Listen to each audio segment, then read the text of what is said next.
Assalamualaikum warahmatullahi wabarakatuh. Selamat pagi ibu-ibu. Apa kabarnya hari ini? Alhamdulillah. Alhamdulillahirobbilalamin. Wabisabri wayasiri amri. Allah datang mirisan ya qoli. Alhamdulillah hari ini kita bisa berkumpul bersilaturahim.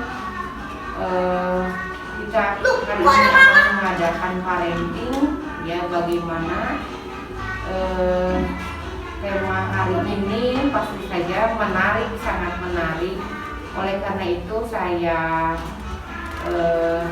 programkan di pagi hari supaya ibu-ibu masih fresh ya, masih bisa menerima masukan tentang bagaimana kita mendidik, mengasuh anak-anak kita baik di sekolah maupun di rumah.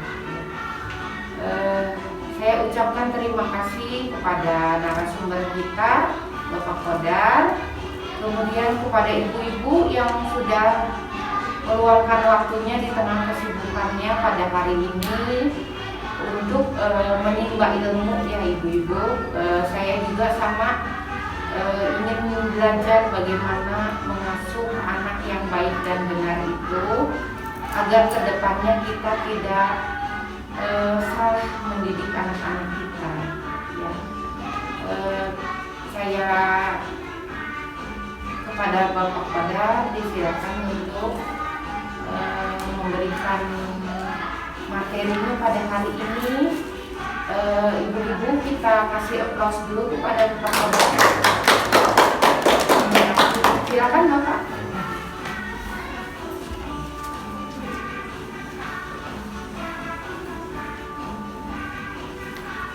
Saya buka ya. Baik, bismillahirrahmanirrahim. Assalamualaikum warahmatullahi wabarakatuh. Waalaikumsalam warahmatullahi wabarakatuh. Alhamdulillahirobbilalamin wassalatu wassalamu ala asyrofil anbiya'i wal mursalin wa ala alihi wa sahbihi ajmain. Rabbi ishrah li sadri wa yassir li amri wahlul 'uqdatam min lisani yafqahu qawli. Gimana kabarnya Bunda pada pagi hari ini? Alhamdulillah luar biasa. Allahu Akbar. Yes. Ayo dong Bunda ya, luar biasa kalau Ciri khas. ya, jadi ciri khas ya. Jadi Bunda, jadi kalau misalkan pagi-pagi itu ketemu sama saya, biasa suka saya tanya gimana kabarnya pada pagi hari ini, itu jawabannya Alhamdulillah luar biasa. Allahu Akbar. Yes. Tambah satu lagi. Iya. Oke, siap. Gimana kabarnya Bunda pada pagi hari ini? Alhamdulillah luar biasa. Allahu Akbar. Yes. Betul sekali. Kenapa seperti itu Bunda? Karena menurut penelitian emosi manusia itu sifatnya bertahan 12 jam ke depan. Jadi kalau Bunda manyun pagi-pagi maka pastikan bakal manyun sampai sore. Mahal lamun pensiun jam 12 suami Bunda mau kasih uang 200 juta tapi karena manyun nggak jadi dikasih langsung seri. Jadi nanti uangnya dikasih deh ke tetangga ya. Makanya, ya maksudnya mungkin nanti siang kita punya dapat kebaikan, keberkahan, limpahan rezeki dari Allah. Tapi kalau kita nggak sambut pagi-pagi, misalkan ditanya manyun pagi-pagi berantem sama anak gara-gara susah bangun, susah mandi, susah makan, apalagi kalau suaminya kita sebelen, nah itu bisa merusak hari kita. Karena menurut penelitian emosi negatif itu bertahan 12 jam ke depan. Makanya pagi-pagi itu kita harus tetap ceria. Dan ada terapi sedikit saja Bunda bagi yang suka emosional di sini ada. Apalagi corona ya, pendapatan agak ya. Terapi emosi ini gampang sekali Bunda, tidak perlu datang ke rumah sakit atau ke psikologi, cukup duduk cantik saja di rumah. Ternyata menurut penelitian ketika kita tepuk tangan itu bisa mengeluarkan emosi negatif sekitar 50%. Nah, cuma bukan kayak gini, tapi ketemu jari-jarinya semua. Nah, itu terapi. Jadi 17 tahun ya. Nah, kemudian ketika kita tersenyum ternyata itu bisa mengeluarkan sekitar 25% emosi negatif kita. Jadi menurut penelitian Bunda yang sering tepuk tangan sambil tersenyum itu bisa awet muda. Amin. Nah, Nah, jadi lamun bunda yang awet muda, hoyong bilang kokolot benana, itu nggak harus pakai skincare atau mau di blowonan ya hidungnya. Itu nggak harus bunda ya. Kenapa? Karena cukup dengan tepuk tangan sambil tersenyum, menurut psikolog itu bisa mengeluarkan 75% emosi negatif kita. Karena cantik itu dari dalam, bukan dari luar. Kenapa? Karena ada inner beauty, ada inner cute, ada inner handsome. Wajah Korea, hati Mekah ya. Ada yang kayak gitu, Kacida ya. Nah itu bunda ya, karena cantik itu dari dalam bukan dari luar. Maka kalau bunda pengen tidak cantik itu nggak perlu bukna di luar, alisna di hidung, pipina di pelonan. Kenapa? Karena cantik itu dari dalam bukan dari luar. Itu sedikit terkait dengan emosi manusia. Cuman hari ini saya nggak akan bahas terkait emosi karena emosi sudah saya bahas di tahun lalu. Tahun ini saya akan bahas terkait dengan inner chill. Inner chill itu apa kira-kira bunda? Halo, ada orang? Nah, inner chill itu bunda biasa dikenal dengan luka batin. Wah, berat ya. Kenapa? Karena banyak sekali di sini baik anak-anak, remaja, kemudian orang dewasa, orang tua itu tumbuh menjadi orang tua, menjadi dewasa, menjadi tua tanpa pernah sadar bahwa anak kecil di dalam dirinya itu sedang terluka. Ya, makanya bunda sering menemukan anak yang kenapa sih Pak? Anak saya ketika usia TK, SD itu mereka rajin sholat, rajin belajar, nurut sama mama. Pas SMP mabuk, pas SMP narkoba, pas SMP ngarokok dan yang lainnya. Kenapa seperti itu? Karena inner child itu baru kelihatan di usia SMP atau SMA atau di usia remaja. Kita nggak bisa melihat anak yang kecil itu mereka luka batin atau enggak. Dan penyebab anak luka batin itu biasanya pertama karena pengaruh perceraian. Bahkan kasus COVID hari ini itu meningkat drastis ya kasus perceraian karena faktor ekonomi. Kemudian banyak juga faktor kekerasan, faktor seksual, faktor bullying, faktor banyak lagi ya. Dan mungkin kemarin saya itu agak sedikit tenang ketika COVID. Kenapa? Karena berita-berita terkait dengan pelecehan anak, bullying, kemudian kekerasan terhadap anak dan yang lain itu hampir rata-rata nggak ada gitu ya. Berita itu semuanya tentang COVID. Pas buka lagi sekolah gitu tiba-tiba kemarin ada mahasiswa yang bunuh diri di makam ayahnya. Kemudian ada juga kemarin ada yang guru melakukan kekerasan terhadap murid SMP. Dan banyak lagi gitu ya kasus-kasus seperti itu, dan itu akan menimbulkan inner child atau luka batin di dalam diri anak. Dan kalau ini tidak tersembuhkan, maka si luka batin ini itu akan menimbulkan beberapa penyakit kejiwaan yang itu sering umumnya ditemukan di orang tua. Dan kalau orang tuanya sudah memiliki gangguan kejiwaan, otomatis ke anak pasti melakukan lagi kekerasan, baik kekerasan seksual, kekerasan verbal, kekerasan fisik dan yang lain-lainnya. Karena itu bagaikan mata rantai yang kalau itu nggak diputus maka akan terus berlanjut. Betul nggak? Nah, jadi sedih ya. Sudah di Santiago. Ada ya, memahami atau bingung? Nah itu ya. Nah yang paling pertama bunda, efek dari inner child ini itu kalau di SMP tadi kelihatannya anak mereka ada yang mabok-mabokan, bolos sekolah, berhenti sekolah, merokok, narkoba dan yang lain-lainnya ya. Itu efeknya adalah dari luka batin atau inner child. Karena banyak hari ini anak-anak itu yang taat karena takut, bukan taat karena cinta. Tulis status ya. Kenapa? Karena hari ini banyak sekali orang tua yang mengeluh saya, Pak Koda, kenapa anak saya itu susah makan, susah mandi, susah sholat, susah belajar dan yang lainnya. Hello bunda, Nabi Ibrahim itu dia minta lagi ke Nabi Ismail itu dikasih. Ya, Nabi Ibrahim minta lagi ke Nabi Ismail itu dikasih. Kita minta anak kita sholat, minta anak kita makan, minta anak kita belajar, susahnya minta ampun. Kenapa? Karena anak kita taatnya itu karena takut, bukan taat karena cinta. Dan kemudian hari ini banyak anak-anak yang lebih mencintai handphone bapak dan mamahnya dibanding bapak dan mamahnya itu sendiri. Benar nggak? Betul. Kalau ayahnya pulang kerja yang paling pertama dipeluk apanya? Yang dipeluk itu bukan ayahnya, yang diambil itu bukan oleh-olehnya, tapi yang paling pertama mereka tanyakan adalah mana HP ayah. Nah, jadi mereka lebih mencintai HP ayahnya dibanding mama dan bapak itu sendiri. Makanya wajar bunda kemarin di Tasik ada seorang nenek-nenek dan kakek-kakek meninggal tanpa pengetahuan siapapun padahal punya 8 anak dalam KB. Ya. Kenapa bisa seperti itu? Karena anak ini terbiasa mencintai pekerjaan dibanding orang tuanya. Jadi akhirnya nggak peduli orang tuanya sakit, nggak peduli orang tuanya stroke, nggak peduli orang tuanya kelaparan. Jadi akhirnya mereka meninggal tanpa pengetahuan siapapun padahal punya 8 anak. Nah, udah bilang ingin tarik ya bunda. Maka dari demikian Didiklah anak kita itu karena taatnya itu karena cinta, bukan taat karena takut. Mana Bunda? Iya. Bagaimana Pak cara menumbuhkan cinta di dalam hati anak? Cukup sederhana saja sih Bunda tipsnya. Lakukan banyak skin hanger. Apa itu skin hanger? Hanger itu gantungan baju, skin itu yang glowing. Kalau skin hanger itu adalah sentuhan nyaman di bagian kulit Bunda. Kemarin ada orang Australia, beliau itu mempengaruhi anak SMP kelas 1 menjadi seorang pengedar narkoba. Ceritanya si anak ini ketangkep sama BNN, Bunda, Badan Narkotika Nasional. Terbukti anak ini itu mengedarkan narkoba. Setelah dicek urinnya, ternyata anak ini itu negatif narkoba, tidak mengkonsumsi narkoba sama sekali, padahal dia seorang pengedar. Yang kedua, dicek silsilah keluarganya, ternyata anak ini anak orang kaya Bunda, rumahnya banyak, mobilnya banyak. Terus buat apa dia ngedarin narkoba? Buat dikonsumsi kan tadi enggak, karena negatif. Kemudian buat uang juga kan ayahnya kaya raya. Buat apa kira-kira? Cari anak. Ya? Atau cari pahala? Lihat kayaknya. Nah, ternyata Bunda yang tadi menyuruh atau yang membuat si anak ini ngedari narkoba itu adalah orang Australia. Menurut keterangan seorang Australia, mereka itu sebelum ngedari narkoba parenting sekitar 3 bulan. Ya. Kita pengen anak kita soleha. Parenting 1 bulan sekali ke berapa orang ini? Iya.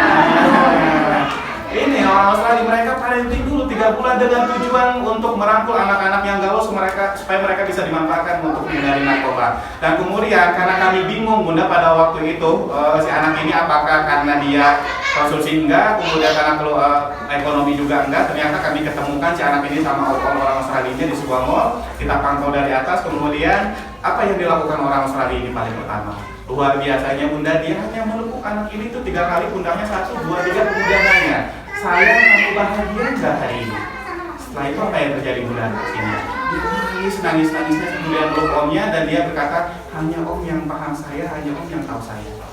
Padahal si om ini tuh tidak minta untuk anak ini nangis, tidak minta untuk mengeluarkan perasaannya, tidak minta untuk dipeluk. Tapi kenapa anak ini melakukan itu semua Bunda? Dan pernahkah kita nanya ke anak kita, saya kamu bahagia nggak hari ini? Pulang sekolah rata-rata ditanya mana PR? Atau paling parah lagi orang tua sekarang itu yang paling bertanya mana Tupperware mama sudah gini. Jadi lebih dicintai Tupperware dibanding malu dalam itu tangannya, kakinya, dan bahaya Bunda. Nah makanya yang dilakukan pertama oleh seorang Australia itu Bunda, itu bukan titik hipnotis Bunda, karena saya ahli hipnotis, tidak ada teknik menipu pundak orang. Ya, yang ada pundak itu adalah titik kenyamanan, titik harga diri, dan titik kepercayaan. Jadi ketika seseorang sering usap pundaknya, sering pukul pundaknya, dia akan merasa percaya, merasa dihargai, dan kemudian merasa nyaman. Sehingga apapun yang kita inginkan, dia akan lakukan. Yang kedua, hal rumus yang harus kita tanyakan ke anak kita, ke suami kita itu adalah, sayang kamu bahagia nggak hari ini? Apa ya suami Bunda hari ini papanasan, hujan-hujanan, dia tahan lapar, ojek dan yang lainnya, dan dibawa uang ke rumah. Pas pulang ke rumah, apa yang kami tanyakan? Kenapa tukang panci naik di bulan? Wajar tuh Bunda lah menyambut. Wajar sekali, kenapa? Karena dia udah nahan rasa lapar, dia nahan hujan, nahan panas. Tiba-tiba di rumah bukan ditanya saya kamu bahagia hari ini. Nah, tapi lamunannya rada Gitu, gengsi. ada gengsi kan? Paling lamun teh dicoba kalau suami tanah panas gak bisa. Parah gitu ya. Makanya itu Berarti adalah harus dari awal ya. harus dibiasakan. Kenapa? Karena itu 2 rumus wajib di dalam skill hanger yang harus kita lakukan baik terhadap anak dan suami kita supaya mereka nyaman, percaya, dan meningkat harga dirinya. Ketika mereka nyaman, percaya, dan harga dirinya, apapun yang kita minta dia akan melakukannya. Jelas ya sampai sini. Nah, titik skin hanger yang paling bagus Bunda untuk anak laki-laki itu ada di telapak tangan, pundak, punggung. Ya, telapak tangan, pundak, punggung. Ya, telapak tangan, pundak, punggung. Kemudian untuk anak perempuan, telapak tangan, pipi, punggung, perut.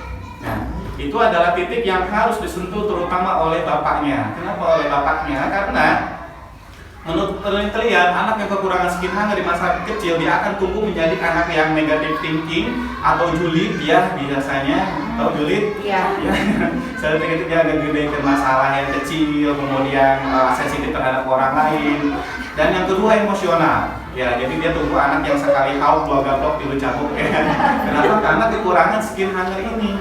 Ya, jadi kalau Bunda punya tenaga yang agak galak dan kemudian negatif thinking itu gara-gara di masa kecilnya dia kekurangan skin hanger oleh bapaknya. Kenapa oleh bapak? Karena fitrahnya perempuan itu 80% pakai emosi dan laki-laki itu 80% pakai logika, akal. Jadi kalau perempuan misalkan gak berigip nih jalan-jalan, kemudian anaknya lihat mobil-mobilan gede, nangis kan ya, gogorentelan karena nangis dikasih. Pas di rumah dipatahkan ban mobilnya kira-kira ke rumah. Kiamat bisa awal ya. Tapi kalau sama bapaknya deh ambil lem lagi jalan lagi. Kenapa? Karena laki-laki itu pakai logika, fokus terhadap solusi, bukan fokus terhadap masalah. Dan fitrahnya anak itu di bawah 7 tahun mereka masih menggunakan emosi. Makanya wajar minta makan nangis, minta jajan nangis, minta mainan nangis. Kenapa seperti itu? Karena memang mereka itu 100% pakai emosi dan itu harus ditumbuhkan logikanya, atau di agama biasanya dikenal dengan akal. Dan akal itu hanya bisa ditumbuhkan oleh ayahnya. Supaya apa? Si anak ini supaya bisa membedakan mana baik mana buruk. Jelas sampai sini? Makanya itulah rahasia kenapa Nabi Ibrahim, beliau seorang ayah yang berpetualang jarang pulang, tapi ketika mendidik anaknya, Nabi Ismail menjadi anak yang taat karena cinta, bukan taat karena takut. Bahkan dia rela nyerahin ke ayahnya. Sedangkan kita belum tentu melakukan itu ya. Ada yang mau nih? Nyerahin nggak ada. Ya, kenapa seperti itu? Karena anak ini taatnya karena cinta, bukan taat karena takut. Jelas sampai sini Bunda? Ya. Kemudian kita lanjut, kenapa? Mana? Sing sireman. Kecepatan jadi Cepat ya boy. kalau ibu-ibu tuh agak Jadi Siang masih ada waktu ya. Oke. Lanjut ya Bunda. Setelah kita melakukan skin hanger dengan baik, itu beberapa tips yang harus kita lakukan supaya anak kita tidak luka batin atau inner chipnya itu aman ya, supaya mereka tetap tumbuh menjadi anak yang bahagia, taat karena cinta, bukan taat karena takut. Kemudian yang selanjutnya Bunda, efek dari inner chip atau luka batin yang tidak tersembuhkan itu akan mengakibatkan orang tua itu memiliki gangguan kejiwaan, dan ini sering ditemukan di beberapa orang tua, bahkan bukan beberapa orang tua, hampir semua. Kenapa? Karena menurut psikologi itu tidak ada satupun orang di dunia ini yang nggak punya gangguan kejiwaan, ya, termasuk saya. Jadi semua makhluk hidup di dunia itu pasti memiliki gangguan kejiwaan masing-masing. Dan itu apa saja yang biasa dikenal atau ditemui? Yang paling pertama ada namanya gangguan kejiwaan paranoid. Kira-kira paranoid itu apa? Gaya ya jadi paranoid. Nah, yang berlebihan. betul, jadi biasa dikenal mungkin di orang Indonesia itu sering dikenal dengan parnoan. Nah, parnoan itu singkatan dari paranoid atau biasa dikenal dengan banyak ketakutan. Jadi banyak orang-orang yang seperti ini memiliki gangguan kejiwaan paranoid itu rata-rata mereka misalkan makan jengkol, sieun asam urat, asin darah tinggi, peureum sieun teu beunta deui ya. Capek ya. Kayak gitu, dan itu kenapa bisa muncul penyakit gangguan kejiwaan paranoid? Nah, itu biasanya muncul gara-gara ketika kecil dia diasuh sama nenek atau kakek usianya sudah 50 tahun ke atas. Ya, kenapa? Karena menurut penelitian di usia 50 tahun ke atas itu kondisi mental sama fisik sudah berkurang. Jadi akhirnya wajar kalau nenek-nenek itu kan kalau ngasuh yang penting diam, yang penting wareg.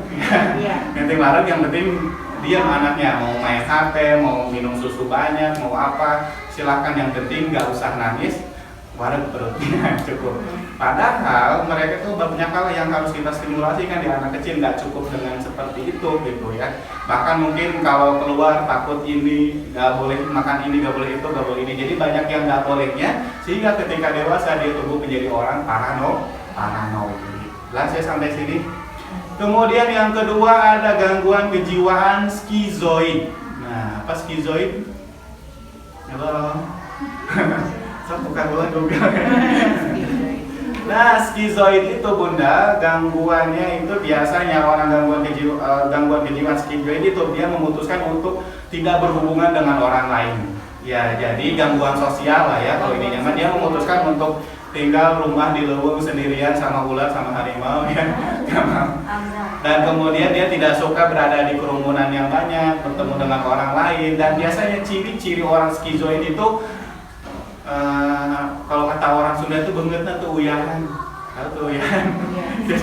Jadi ada orang itu yang lempeng gitu ya, wajahnya itu kita nggak bisa prediksi dia tuh sedih, nangis, bahagia atau gimana gitu, karena wajahnya itu ya bahagia gitu, nangis gitu, cemas gitu, jadi dia tidak bisa mengekspresikan emosinya, ya. Dan itu gangguan kejiwaan itu adalah skizoid. Ada yang kayak gitu? Ya, banyak. Banyak, mungkin ada yang di sini sih kan. Berarti memang terkait. Alhamdulillah ya. Apalagi nonton botram ya. Semangat. Semangat. Nah itu gangguan kejiwaan skizoid, dan banyak orang-orang yang seperti itu dia memutuskan untuk hidup sendiri, tidak berhubungan dengan orang lain, dan cirinya orang seperti itu biasanya dia kesulitan mengekspresikan emosinya, akhirnya wajahnya itu kita nggak bisa bedain dia tersenyum, dia sedih, dia nangis, dia cemas, itu nggak bisa ya, karena dia udah memang karena gangguan kejiwaannya itu. Nah kenapa biasanya seperti itu? Biasanya orang-orang yang skizoid itu di masa kecil dia pengaruhnya itu karena pengaruh kekerasan biasanya ya. Jadi kekerasan dari orang tuanya, dari temannya, dari lingkungannya, akhirnya dia mudah capek dan males gitu ya. Jadi cenderung cari aman, akhirnya nggak mau lagi bertemu dengan orang lain, penting dia aman, nyaman, tidak peduli lagi hal-hal lainnya. Jelas ya? Kemudian yang ketiga ada skizotifal. Skizotifal. Kalau skizotifal itu banyak bunda di sini yang suka nanya ke saya, "Kak, anak saya itu indigo, anak saya itu suka melihat penampakan yang sesuatu kayak punya teman sendiri dan yang lainnya, atau anak saya itu dejavu. Dejavu itu kalau mimpi besoknya jadi kenyataan." Nah, terlepas dari benar atau tidak dia indigo atau dejavu, ternyata menurut psikologi itu gangguan kejiwaan, skizotifal. Jadi skizotifal itu si penderita dia merasa punya indera keenam, dia punya kelebihan, dia bisa menghilang atau dia bisa ngirimkan katel ke perut orang. Nah itu skizotifal. Terlepas dari benar atau tidak ya bunda, tapi menurut psikologi itu skizotifal. Jadi kalau bisa ngirim barang ke orang lain, saya mah mending ngirim paket ya, JNE. Nggak usah lagi pakai JNE, praktis gitu ya, nggak harus ngirim katel ke perut orang ya. Nah itu namanya gangguan skizotifal. Kemudian yang selanjutnya selain skizotifal ada juga gangguan kejiwaan antisosial. Nah kalau antisosial itu bunda, itu bukan penyakit dia gak mau berhubungan dengan orang lain, tapi antisosial ini itu lebih ke penyakit yang dimana si orang ini itu memutuskan untuk tidak orang ini itu si antisosial itu dia biasanya sudah kehilangan rasa empati. Rasa empati itu rasa merasakan penderitaan orang lain. Dan tadi orang yang seperti ini itu cenderung sekali hauk dua gaplok tidur capok. Jadi cenderung sadis. Ya, karena dia tidak merasakan lagi kalau orang dilukain itu rasanya gimana. Kalau orang berdarah itu rasanya gimana. Makanya ada orang yang tega menusukkan pisau ke perut orang gitu, ada yang teganya ngebacok dan yang lainnya. Kenapa seperti itu? Karena dia memiliki gangguan antisosialis, hilangnya rasa empati ini. Dan orang yang seperti ini tuh cenderung sadis. Paham? Loh. Dan ini biasanya kalau tingkatan tertinggi dari antisosial itu biasanya psikopat. Kalau psikopat itu biasanya tidak kelihatan dia secara muka dan yang lainnya, orangnya anggun gitu, orangnya baik hati, orangnya suka menolong, orangnya ramah, di belakang koleksi kepala orang. Ya, kalau psikopat seperti itu. Kalau antisosial dia menampakkan dari mulai raut wajahnya, intonasi suaranya, udah kelihatan orang ini emosional gitu ya. Kalau antisosial seperti itu. Tapi tahap tertingginya itu psikopat. Ya. Jelas sampai sini? Nah, kemudian yang selanjutnya bunda ada histrionik. Nah, kalau histrionik ini itu biasanya orang yang orang yang cenderung caper, cari perhatian. Jadi biasanya ditandai dengan kalau penampilan itu pengen berelakan, tahu berelakan? Jadi segala ditapokeun gitu ya, emas dari sini ke sini gitu. Atau pakai tas yang gemerlap gitu ya, kayak kan yang kayak gitu. Atau dari kerudung sampai sepatu sama gitu, semua hijau-hijau gitu ya, koneng-koneng. Padahal bunda, warna yang paling bagus yang dikenakan oleh kita itu adalah 3 warna yang dikombinasi sekaligus, karena itu sangat berpengaruh terhadap gelombang emosi manusia. Karena menurut teori kuantum emosi manusia itu adalah gelombang ya, jadi gelombang. Dan kemudian yang paling bagus buat emosi kita itu yang 3 warna dikombinasi sekaligus. Misalkan kerudungnya warna hitam, bajunya warna putih, celananya warna pink. Sama disering-sering. Ya minimal serasi, tapi 3 warna itu sangat bagus sekali untuk emosi manusia. Jelas ya? Dan kemudian bahayanya orang histrionik itu biasanya cenderung geng-gengan. Kenapa? Karena orang histrionik itu biasanya dia merasa tidak semua orang itu layak menjadi temannya. Ya, jadi dia hanya ingin main sama Siti aja, sama Cero aja, gak mau, karena mungkin Siti mah badannya langsing biar kebawakan gelis misalkan ya, atau sama Cero karena Cero mah benghar jadi biar kebawakan benghar. Ada yang kayak gitu Bunda. Dan itu gangguan kejiwaannya adalah histrionik. Makanya saya suka menyarankan nih bagi bunda-bunda kelas sekolah itu biasanya kalau TK itu ada game kelas A, game kelas B gitu ya. Nah itu hati-hati karena itu akan masuk ke gangguan kejiwaan histrionik. Jadi sama aja mau kelas B mau kelas A ya TK Aisyah gitu ya, nggak ada lagi ini TK Aisyah B, TK Aisyah A ya jelas. Jadi sini kita TK Aisyah. Kenapa? Karena itu khawatirnya nanti akan lari ke histrionik, gangguan kejiwaannya. Jadi cenderung geng-gengan, itu ada gangguan kejiwaannya ya. Oh jadi terang ya, siapa histrionik. Kemudian yang selanjutnya Bunda ada narsistik. Nah kalau narsistik itu bukan yang suka selfie, bukan yang suka tiktokan wae Bunda ya. Tapi narsistik itu biasanya orang yang seperti ini tuh cenderung membesar-besarkan masalah sepele. Nah jadi bahaya ya. Ada yang kayak gitu langsung bikin si Eta ya. Nah, jadi orang narsistik itu biasanya dia cenderung membesar-besarkan masalah sepele, hal-hal kecil itu dibuat menjadi besar. Ya diselurun tegudu ya, jadi kemana-mana gitu ya. Misalkan di Soledad di jalan gara-gara cangkang jauh dicari tuh. Asal tegudu ya udah nasib aja ya di Soledad mah. Nah, ada orang-orang memang kata psikologi itu sering dikenal dengan buribet ya. Di buribet ya kalau nawar tuh telan-telan nih. Ada yang suka kayak gitu. Harga 10.000 ditawar 2.000. Nah itu biasanya gangguan kejiwaannya adalah narsistik. Nah kemudian ada juga apioden. Kalau apioden itu tingkat berkegantungan sama orang lainnya tinggi. Ya. Jadi dia itu merasa bahwa dia agak kayak paranoid lagi, ketakutan, cuman dia lebih ke orang lain. Jadi dia kayak yang kalau nggak ada orang lain yang memperhatikan, ada nggak orang lain yang menjamin kehidupannya, dia akan mudah stres gitu ya. Dan bahkan tidak sedikit mungkin Bunda sering melihat ada seorang perempuan atau istri ya, dia meninggalkan suami dan anak-anaknya bahkan keluarganya demi bobogohan dia. Ada yang kayak gitu? Iya. Ada. Nah itu gara-gara apioden, gangguan kejiwaannya. Dia rela meninggalkan suaminya, anaknya, keluarganya hanya demi temannya gitu ya. Nah karena mungkin si teman ini perhatiannya luar biasa. Nah begitu, dan itu gangguannya adalah apioden. Tapi kalau dependent sebaliknya, jadi kalau dependent itu adalah orang yang merasa tidak butuh terhadap orang lain.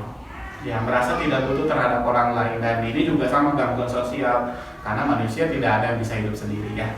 Kita sukses pun karena lantaran orang lain. Jadi intinya mah jangan egois, itu aja. Kemudian yang selanjutnya yang terakhir itu ada obsesif kompulsif. Kalau obsesif kompulsif itu biasanya si orang ini tuh cenderung perfeksionis. Kalau perfeksionis kan udah jelas ya, dia tidak ingin ada kesalahan, kemudian tidak ada ingin sesuatu hal terjadi bukan karena rencana dia, atau ada rencana yang tidak terjadi, itu biasanya mudah stres, depresi. Nah itu gara-gara perfeksionis seperti ini. Dan orang-orang perfeksionis itu cenderung hemat menuju hemat tapi menuju pelit ya. Dan biasanya kalau di ilmu kuantum itu warnanya itu adalah warna biru dongker. Ada biru dongker. Jadi biru dongker itu adalah warna ketelitian. Warna ketelitian itu ya selain detail, mempersiapkan segala sesuatunya dengan baik, tapi juga orangnya perfeksionis, biasanya mengarah ke hemat menuju pelit ya. Dan warna itu ada artinya ya Bunda. Biasanya kalau di ilmu emosi suka saya bahas di ubun-ubun itu ada warna ungu, itu adalah warna religius. Kemudian di kening ada warna biru dongker, itu adalah warna ketelitian. Di tenggorokan ada warna kecerdasan rasional, di dada ada warna hijau. Makanya suka saya sarankan kalau anak Bunda sering suka emosional, jadian wae, itu tipsnya gampang Bunda, kasih kangkung supaya lulus tunggu ya. Ya. Terlepas dari benar atau tidak, ngantuk atau enggak, ya warna hijau itu adalah warna ketenangan. Makanya saya suka sarankan bagi anak muda yang suka emosional, itu penyebab anak emosional itu biasanya dari makanan itu sangat berpengaruh. Karena di ilmu Abraham Maslow itu hal paling dasar untuk emosi itu adalah makanan. Ya, makanya anak-anak itu biasanya kalau yang suka sering dikasih nugget, sosis, mie, itu biasanya tingkat emosinya tinggi.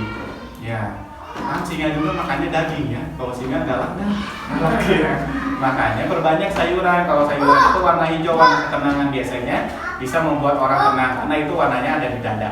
Kemudian di perut itu ada warna orange, itu warna tanggung jawab. Di pinggang itu ada warna semangat dan seksual. Ada warna pink, itu warna keceriaan. Dan ada hitam, abu, putih, coklat, itu adalah warna yang bisa menguras sifat egois dan was-was. Makanya kenapa kalau kain ihram kita itu warnanya putih sama hitam ya, itu biasanya bisa menguras sifat egois dan was-was seseorang. Jelas? Ada yang bertanyakan sampai sini? Halo? Kalau yang kayak senang bersih-bersih terus ada barang yang geser sedikit tuh kayaknya pengarah emosi. Itu apa ya? Obsesif kompulsif. Iya. Obsesif kompulsif, kalau obsesif kompulsif itu daya peliharanya tinggi, kemudian ada barang yang rusak itu udah depresi, ada barang yang hilang itu depresinya tinggi. Bahkan orang yang seperti ini itu biasanya karena dia apa ya, merasa bahwa kalau ada sesuatu terjadi bukan tidak direncanakan itu bisa membuat depresi berat ya. Makanya kenapa banyak yang kemarin itu bunuh diri dengan live di Facebook gitu dan yang lainnya, karena tingkat bunuh diri paling tinggi itu adalah orang-orang obsesif kompulsif. Karena capek ya, bener ya. Sedangkan kehidupan itu banyak hal-hal yang tidak terduga. Bahkan Allah itu memberikan apa yang kita butuhkan, bukan keinginan. Karena Allah itu Maha Rahman dan Rahim. Bunda ya, Allah itu memberikan Rahman. Rahman itu mengasihi. Jadi Allah memberikan rezeki ke semua makhluk hidup yang ada di dunia ini. Cuma orang muslim itu diberikan Rahim, disayangi. Jadi Allah tidak akan memberikan sesuatu yang itu berbahaya buat diri kita. Misalkan hari ini kenapa Pak saya tidak dikasih uang 10 miliar gak kayak orang lain gitu ya, karena itu berbahaya buat kita. Mungkin bisa jadi kalau kita pegang uang 10 miliar hari ini bisa kawin deh, bisa dipakai mabuk, bisa dipakai beli barang-barang haram dan yang lainnya. Maka Allah jaga dulu, Allah ingin kita itu lingkap dulu kualitasnya, keimanannya, kesolehan dan yang lainnya, sehingga kalau kita udah siap, Allah merasa bahwa kita itu mampu, maka uang 10 miliar itu bukan sesuatu yang sulit ya. Nah, makanya untuk orang yang obsesif kompulsif itu sangat harus menghindari warna biru dokter ya. Bahaya. Dan itu sangat bisa meningkatkan perfeksionisnya ya. Kalau yang tadi kayak sifat apa sih, narsis ya? Iya. Jadi kan kalau besar-besar masalah. Yes. Kalau itu punya kayak kerjaan, kayak audit kan kayak gitu ya. Segala masalah itu kan dicari akarnya sampai itu termasuk gimana?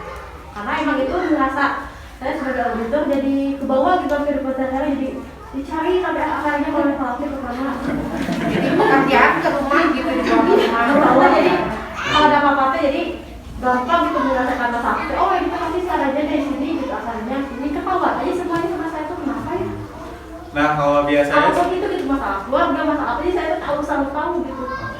Nah kalau seperti itu biasanya sih Bunda, karena masing-masing orang itu punya cara kerja masing-masing ya. Ada yang konseptor, ada yang analisa, ada yang manajer, supervisor, ada yang filosofis.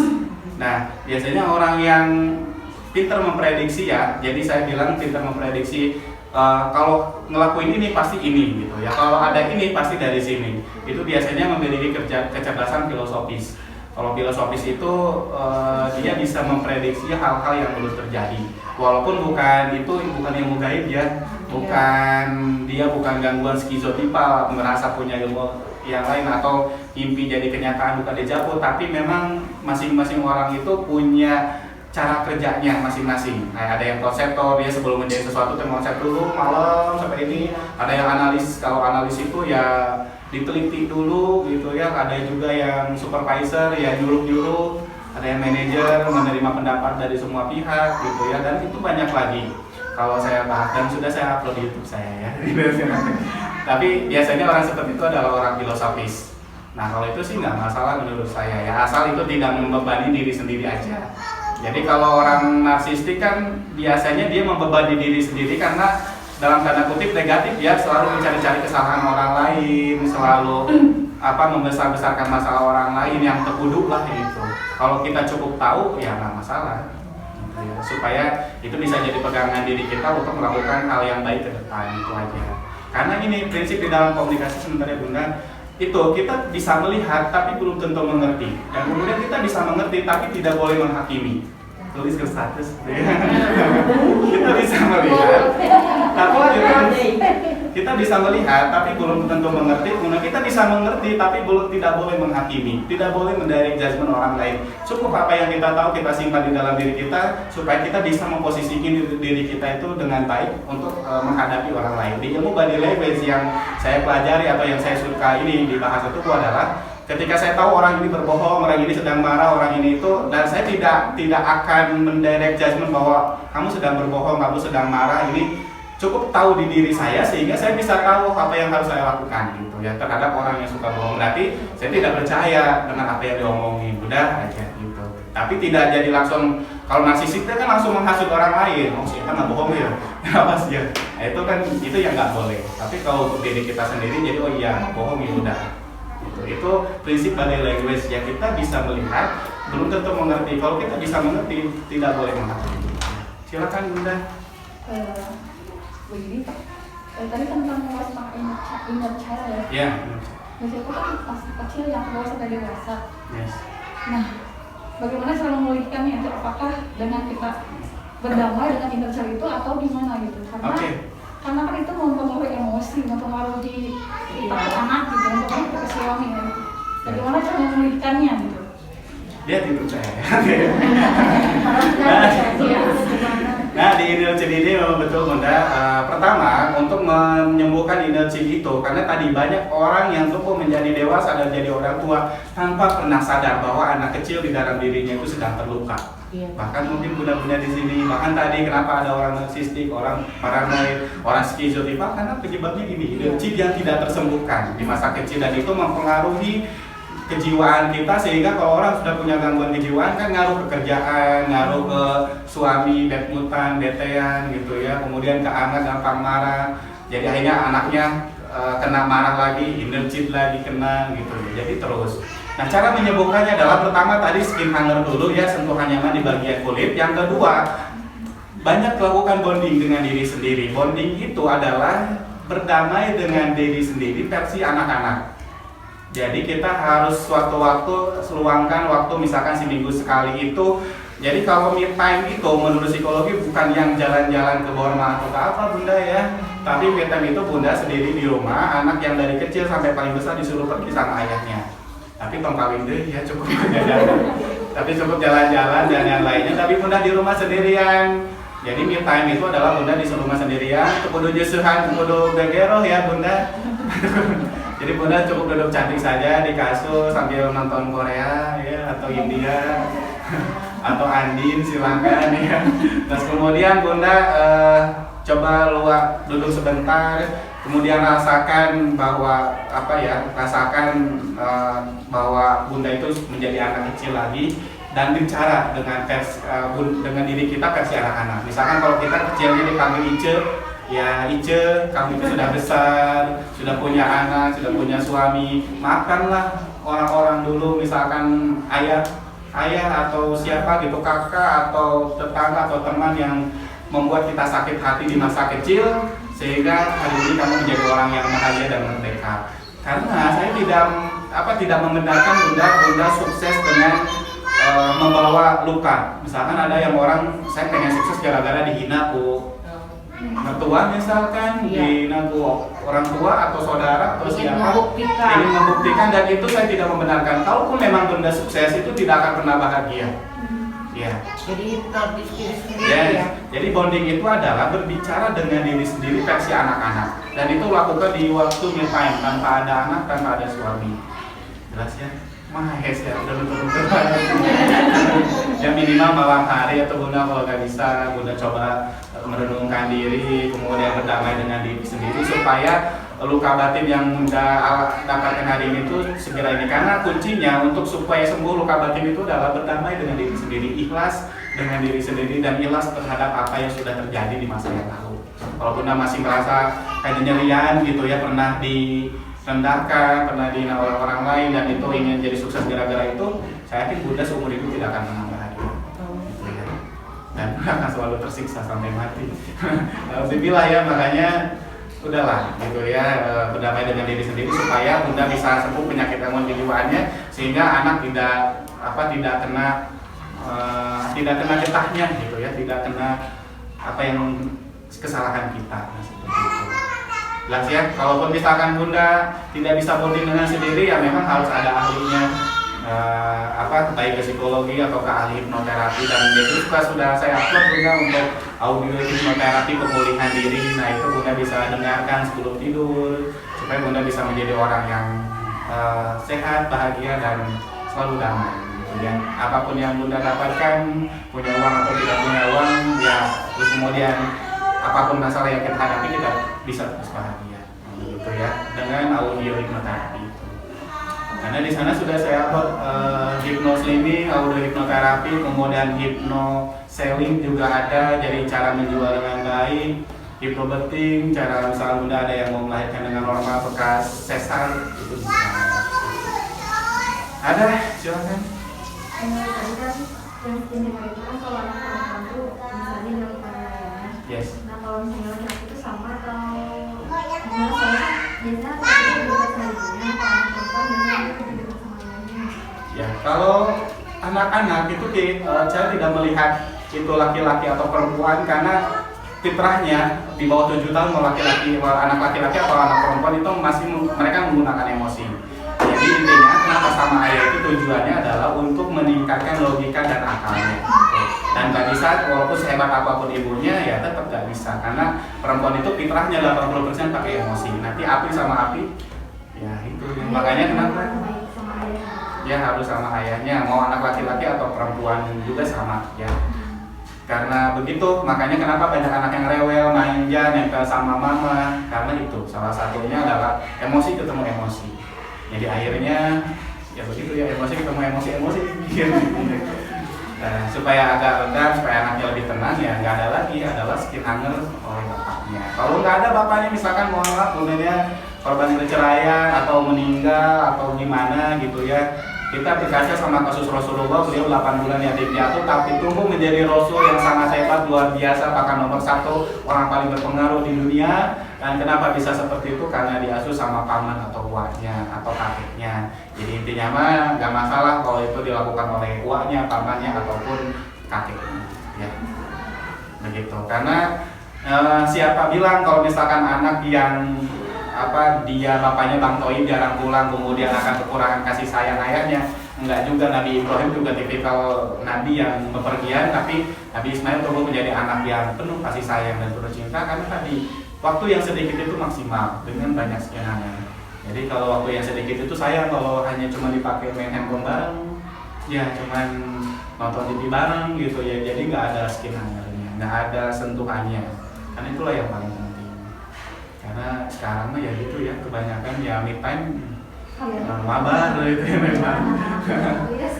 Iya, nggak ada yang padahal kalau kita dibiasakan, anak saya udah 4 tahun hari ini bahkan mau 5 gak main handphone bisa gitu ya, karena tidak ada orang tua di masa kecil dia nyudorin handphone itu YouTube itu pornografi kan nggak ada, semuanya tentang lagu-lagu Islami anak-anak, tentang belajar. Tapi kenapa di masa ketika dewasa hari ini menurut penelitian 2 paling tertinggi yang sering dicari orang-orang Indonesia di YouTube, di Google dan di YouTube itu adalah pornografi.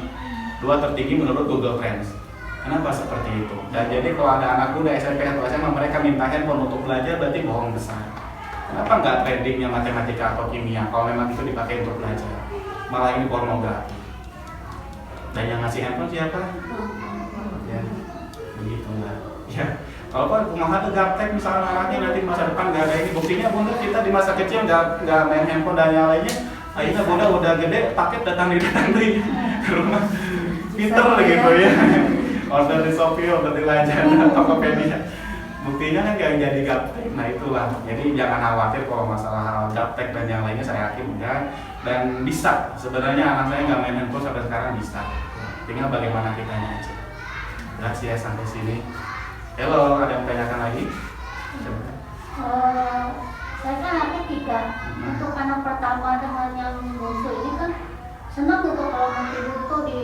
pusat-pusat gitu ya, punggungnya selalu aja setiap tidur. Yang satu seperti itu, kalau dia lagi sakit.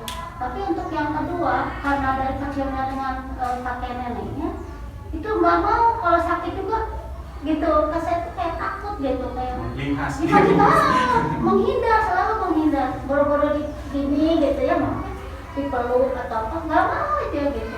Nah, karena dia tuh sering banget gitu, kayak capek lah gitu, kalau ada orang banyak tuh semakin banyak semakin cari masalah gitu sama saya. Nah, kalau kayak gitu gimana gitu, susah gitu, dia tuh kayak susah dipeluk lah gitu kasarnya gitu. Gini sih Bunda ya, untuk menasehati anak itu kita tidak bisa berubah karakter anak atau sikap anak ketika dia lagi sadar kayak gini. Kenapa? Karena di ilmu hipnoterapi itu ada conscious mind, critical area, dan unconscious mind. Apa itu conscious mind? Conscious mind itu adalah alam sadar, critical area itu alam pembatas, dan unconscious mind itu adalah alam bawah sadar. Jadi ada alam sadar, ada alam pembatas, ada alam bawah sadar. Manusia itu bergerak rata-rata melalui alam bawah sadar, bukan alam sadarnya. Jadi kalau Bunda ketika nasihatin anak, misalnya anaknya pecahin piring, Bunda diomelin, dimarahin dan yang lainnya, percuma, capek ya. Kenapa? Karena dia dihalang oleh critical area-nya. Jadi ini informasi yang kita berikan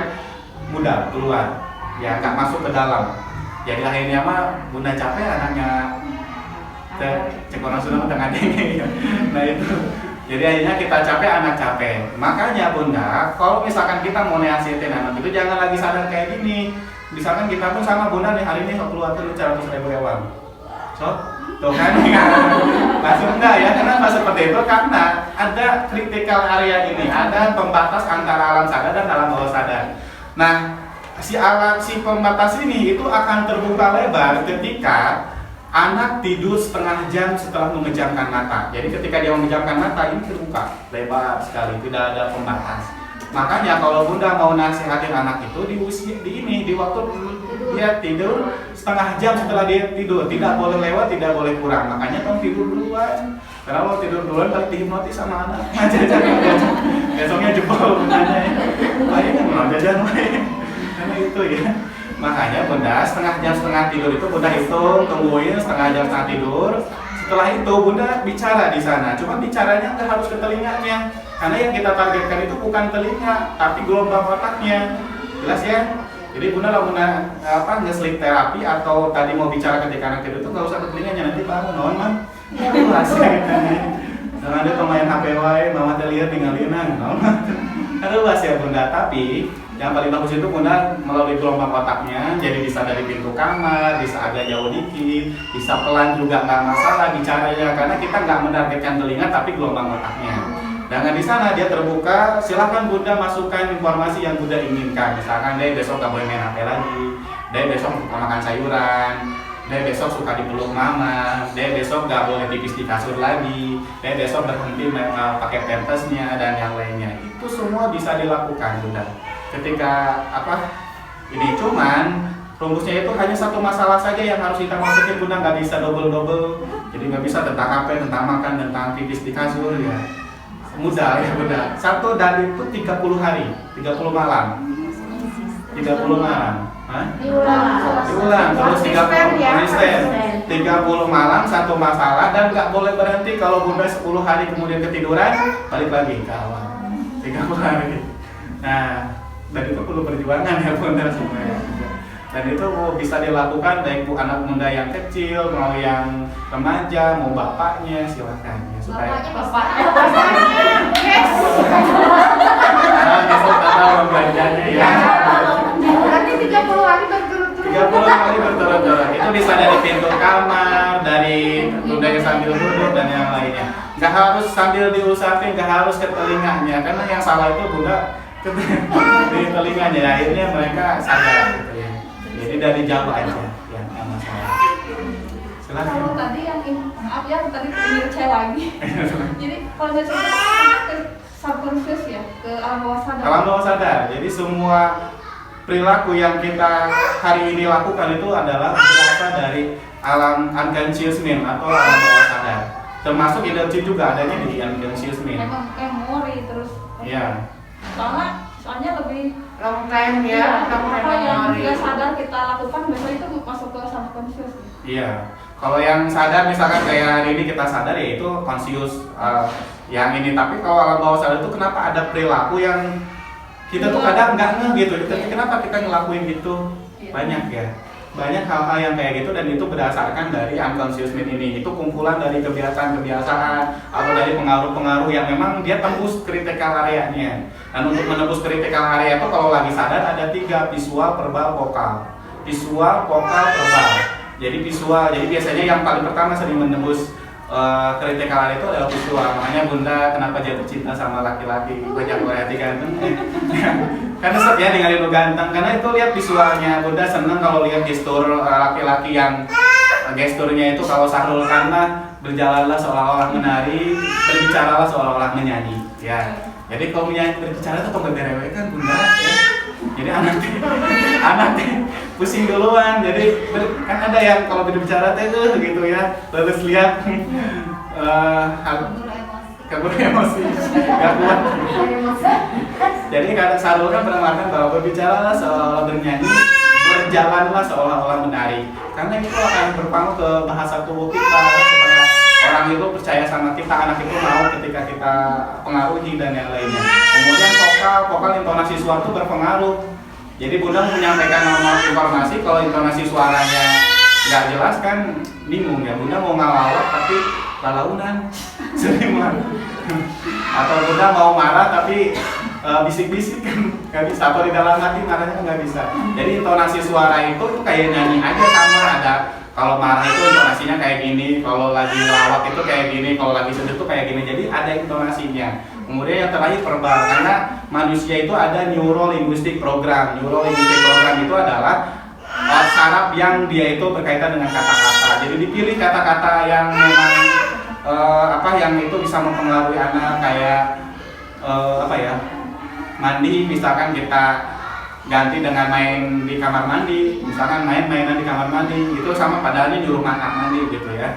Kemudian jajan misalkan sambil nyuruh dia ke warung misalkan sambil jajan, kan itu sama ya, itu permainan kata-kata. Padahal nyuruh pembelikan bawang sambil jajannya ciki sarebuan gitu ya. Nah itu kan permainan dari kata-kata neuro linguistic program, itu di psikologi namanya NLP itu ya. Jelas? Dan itu unconscious mind itu kalau sering dianalogikan bongkahan es, yang kalau bongkahan es yang ke atas itu kayak yang kalau di laut itu kayak yang gede ya, padahal itu cuma sedikit ya yang kelihatan, padahal di bawah itu masih gede.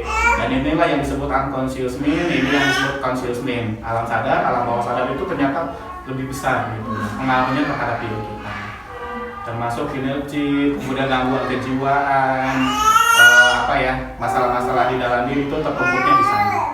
Ya makanya kita harus sering melakukan pemulihan diri melalui hipnoterapi sih. Karena hipnoterapi itu tujuannya, hipnotis itu bukan untuk menipu orang, tapi untuk memulihkan kejiwaan seseorang. Makanya anak-anak yang remaja yang dia suka bolos sekolah, kemudian nggak berhenti sekolah, mabok-mabokan dan yang lainnya, terapi di kantor saya pasti hipnoterapi. Kenapa? Karena harus dipulihkan dulu kejiwaannya, harus disembuhkan dulu energinya, baru bisa diarahkan gitu ya.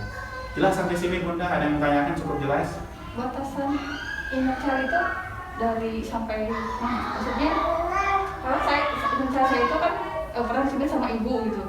Biasa kan anak kecil kayak gitu ya. Mungkin karena itu apakah ada batasan inner child itu misalnya dari dalam rahim atau sampai kapan, sampai umur berapa gitu? Kalau inner child itu pokoknya dia tumbuh di masa anak-anak, berarti 0 sampai 12 tahun rata-rata. Ya, itu 0 sampai 12 tahun. Kemudian di fase kedua itu baru kelihatan. Di fase 7 tahun kedua, 7 tahun pertama, ya 7 tahun pertama itu maksudnya dari 0 sampai 7 tahun berarti ya, 0 sampai 7 tahun itu masa di sana inner child. Kemudian 7 tahun kedua barulah dia baru kelihatan biasanya. Ya berarti di usia 7 sampai 12 tahun usia SD itu sudah mulai kelihatan sedikit-sedikit. Tapi umumnya paling banyak keluar itu di usia SMP, remaja. Ya.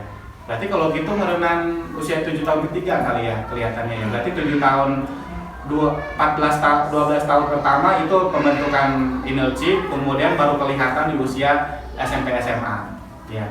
7 tahun ketiga itu baru kelihatan. Jadi kita nggak bisa melihat anak yang di usia TK dia energinya bermasalah atau enggak, kecuali melalui diagnosis ya, pemeriksaan psikologi. Dan biasanya suka saya lihat dari IQ-nya, karena IQ anak itu tidak dibentuk oleh gaya belajar ataupun oleh usia, tapi oleh kebahagiaan dia. Kalau dia sering dicubit, dipukul dan yang itu kelihatan dari sana. Ya, tinggi atau besarnya IQ anak itu tergantung dari kebahagiaan anak itu sendiri. Dan paling dari sana kita bisa melihat bahwa anak ini itu energinya bermasalah atau enggak kalau melalui pemeriksaan psikologi. Tapi kalau secara kasat mata itu baru kelihatan di usia SMP SMA. Ya. Kalau pembentukannya sendiri itu 0 sampai 12 tahun. Ya. Pokoknya baru kelihatan di usia 7 tahun juga. Kemana pertama? Nanti dulu guys. Kalau misalkan laki-laki kayak kita kan nggak bisa itu kan. Kalau misalkan telat sudah terjadi, menghadapi itu gimana? Boleh, harus disembuhkan segera mungkin. Karena kalau enggak ya efeknya terhadap gangguan kejiwaan tadi. Ya bisa jadi paranoid, skizoid, schizotifal dan yang lainnya. Akhirnya dia berpengaruh terhadap pekerjaan, tadi berpengaruh terhadap tugas dia sebagai seorang suami, seorang istri. Gitu ya. Banyak yang hari ini dia tidak bisa mempertahankan hubungan keluarganya, hari ini dia tidak bisa mempertahankan hubungan pekerjaannya. Akhirnya kalau kerja itu sebentar pindah bukan karena perusahaannya bermasalah tapi dirinya yang bermasalah. Bisa karena kayak gitu. Nah, itu gara-gara pengaruh dari energi. Karena mungkin bisa jadi hari ini kita sukses tapi gara-gara punya energi yang bermasalah akhirnya kieu wae hirup ya. Jadi menghambat kemajuan diri kita. Gitu ya. Itu Satu lagi. satu lagi.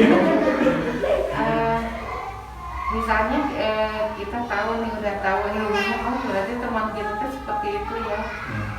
Mau sedikit kasih masukan atau memberikan yang bijaksana itu ke teman bagaimana sih gitu? Kalau dirinya sendiri merasa tidak masalah, susah. Kalau misalnya dianya dengan narsistiknya, misalkan tadi suka membesar-besarkan masalah yang sepelenya, dia merasa bahwa dirinya itu baik-baik aja, susah. Ya, karena Nanti kan pulang kepada dirinya sendiri juga ya. Kalau dia merasa oh saya kenalnya kieu wae, kadang tadi kalau di alam bawah sadar itu kan kita melakukan tapi akhirnya menyesal gitu ya. Tadi tuh kenalnya ngomongkeun batur ya, jadi asa sok ada yang ngerasa kayak gitu ya. Padahal gak mau gitu ya. Nah, kalau mungkin dia sudah merasa tersiksa dengan seperti itu, bahwa dia sudah sadar bahwa ini tuh bermasalah buat dirinya sendiri, nah kita baru bisa sadarin. Tapi kalau orang yang merasa baik-baik saja susah sih. Jadi harus ada kesadaran dari dirinya sendiri yang untuk membentuk kesadaran bisa melalui forum seperti ini. Ya kan, jadi akhirnya yang kemarin kita tidak mencari tahu masalah diri kita, ternyata oh iya saya tuh kayak gini gitu kan. Oh iya yang kayak gini tuh ada di saya. Nah, jadi kalau sudah seperti ini kan enak. Itu paling ya. Atau lihat YouTube saya mungkin kalau itu ya, ada lagi cukup mungkin. Boleh nggak tanya lagi katanya? Maksudnya boleh aja, nggak apa-apa. Tadi itu kan ingat saya dari 0 sampai 12 tahun. Ya. Nah, terus kalau misalnya ada anak yang misalnya udah 8 tahun tapi misalnya anak laki-laki ya nakal banget, gitu, misalnya ngomongnya kasar, kasih tahu orang tua nggak bisa, kasih tahu siapa nggak bisa, itu tuh emang karena nyadar apa emang karena si anak itu emang anak kecil mah gitu ya. Karena lingkungan mungkin ya. Ya, maksudnya kan memang mungkin sama orang tuanya suka dimarahin karena emang udah nakal banget gitu atau Orang tua itu ya sama kayak dia. soalnya misalnya sama siapapun udah kemana ya masalahnya dari itu nggak bisa gitu, Udah susah diomongin. ya. Pertama sih gitu aja didengar saya bahwa tidak ada anak yang bermasalah, yang ada itu adalah orang tuanya yang bermasalah. Kenapa? Karena anak itu bagaikan cerminan kita. Kalau cerminan kita lagi bercermin, ada noda hitam di wajah, yang dibersihkan cerminnya atau wajahnya? Wajahnya. Kita nggak bisa gosok-gosok cerminnya supaya jadi muka kita jadi glowing, hidungnya jadi mancung kan? Kenapa? Karena ya jadi kita nggak bisa rubah kacanya anaknya. Misalkan anak itu kita katalogikan kaca ya, kita nggak bisa rubah hidung anak kita jadi mancung, mamahnya pesek gitu ya. Atau misalkan kita rubah ada noda hitam di wajah kita, tapi yang dirubah anak nggak bisa. Jadi intinya mah untuk merubah anak itu pertama harus kitanya dulu yang betul-betul memahami ya, menginikan. Terus kemudian yang kedua tadi, karena kalau kita sudah berubah dengan baik, sembuh dari inner child-nya, sembuh dari gangguan kejiwaannya, akhirnya kita bisa merangkul anak sehingga anak itu bisa menjadi anak yang taatnya karena cinta bukan taat karena takut. Sehingga ketika kita nasihatin anak, kita udah nggak perlu lagi marah-marah, nggak perlu lagi nggak perlu lagi capek-capek gitu, karena dia udah taatnya karena cinta bukan lagi taat karena takut. Kalau anak-anak takut ya kayak gitu, hari itu nurut, besoknya gitu deh, malah mungkin menjadi-jadi ya. Karena itu taat karena takut bukan taat karena cinta. Kemudian kalau masalah itu berkaitan dengan inner child atau enggak, ya mungkin bisa jadi kalau memang riwayatnya di masa kecil dia ada sesuatu yang memang itu berkaitan ke penyebab inner child, kayak memang korban perceraian karena memang dia suka dipukul, dibentak, atau memang korban bullying dan yang lainnya, ya bisa jadi dia kelihatan lebih awal di usia 7 tahun kedua, berarti ya di masa fase 7 tahun kedua di usia 8 tahun. Nah itu bisa jadi, sangat-sangat bisa jadi. Karena tadi pengaruh dari lingkungan, pengaruh dari keluarga dan yang itu sangat akan nanti membentuk inner child-nya. Misalkan pernah dia dibully sama temennya sehingga dia balik membuli temennya dengan kata-kata yang kasar lagi. Misalnya dia pernah dikasarin sama temennya, dia balik ngasarin temen yang lainnya gitu ya. Itu kan sama ya, pengaruh dari bukan berarti kekerasan verbal ya, bullying verbal yang nanti dia dapatkan. Nah begitu. Ya tetap harus di bonding ya, dia harus berdamai dengan diri sendiri. Tapi anaknya merasa baik-baik saja atau bermasalah nggak dengan itu? Nah rata-rata anak-anak belum bisa merasakan. Dia rata-rata merasa saya baik-baik saja gitu, saya nggak ada masalah. Nah itu yang paling susah. Makanya harus melalui media orang ketiga atau anak-anak biasanya yang pemulihan dirinya. Kalau kita kan orang tua bisa merasain, oh iya saya kurang baik-baik saja, saya begini, jadi bisa bonding diri sendiri. Tapi kalau anak-anak kan ya bisa. Nah kemudian untuk merubahnya yang kayak gitu ya sering dibonding. Yang kedua memang tadi bagaimana caranya, pokoknya fokus utamanya orang tua itu harus sangat bisa membuat anak itu taatnya karena cinta bukan karena takut. Itu yang harus diinginkan. Jadi berhenti marah-marah, berhenti bentak-bentak anak, berhenti ngata-ngatain anak, karena itu nggak akan jadi solusi. Ya malah kita capek, anaknya capek. Dan yang kedua hindari perbanding-bandingan anaknya.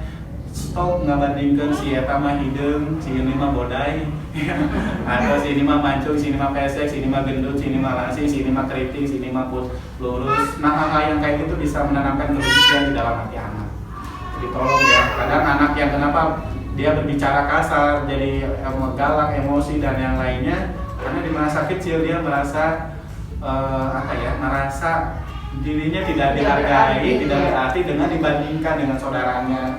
Kan banyak ya kalau kita kumpulan keluarga, oh sini mah ya ini mah bongsor, ini mah enggak, ini mah kurang gizi, ini mah gizi ding gitu. Ada yang kayak gitu, padahal hal yang kayak gitu kayak yang geureuy ya. Tapi itu side effect-nya luar biasa.